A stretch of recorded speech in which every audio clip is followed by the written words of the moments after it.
Chapter 3. The Reform the Monday Sun Rose. Over the schoolyard like any other laughter. Sneakers squeaking on pavement, the clang of the bell. But to Altara Vale,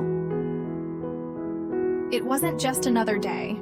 It was the start of something new. He arrived early, sitting on his usual bench, his old notebook balanced on his knees. Inside were the ledgers, the trades, the debts the empire he had built from the ground up. And now, he was going to tear it down. When the first bell rang, his collectors arrived for their morning reports. One by one, they handed over paper slips, candies, and star points. Altara listened silently, then said, "We're ending the system." The group blinked. "What do you mean, ending it? No more trades? Whole keep order?" Altara took a deep breath. "Well, still trade, but fairly. No more middlemen.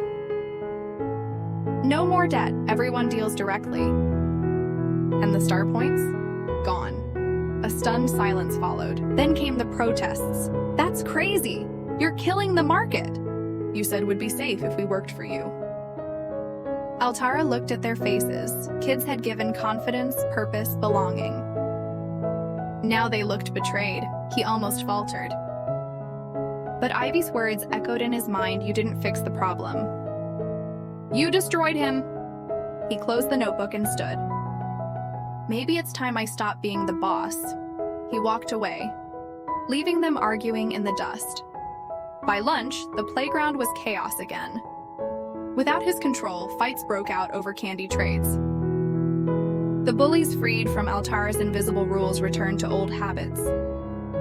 Derek Mason was back on the swings, smirking as he shoved a smaller boy aside of E. Found Altara watching from the edge of the field, arms crossed. "You look miserable for someone who just gave up power." She said, "I didn't expect reform to look this noisy." She smirked. "Change always is." Then after a pause, "You could help them without controlling them, you know." He glanced at her. "You make it sound easy. It's not," she said. "But you've got the brains for it. Maybe this time use them to teach instead of rule." Altara chuckled softly. "You'd make a fine CEO. Not interested," she said, smiling. "I'd rather make sure people like you don't mess things up again." That afternoon, Altara took her advice.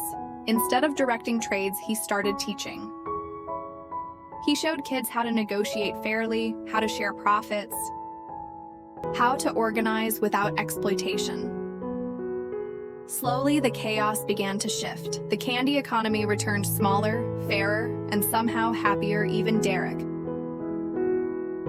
resentful but curious, began to join in. For the first time, Altara didn't feel like a ruler.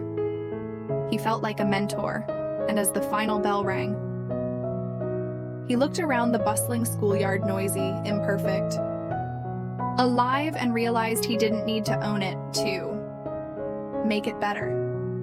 Maybe this was what growing up really meant. That night, as he lay under his superhero sheets, Altara thought of his past life, the towers, the meetings, the endless hunger for more. He smiled faintly. For the first time in decades, he didn't want more. He just wanted to be, and somewhere deep inside, the king of deals finally learned how to let go.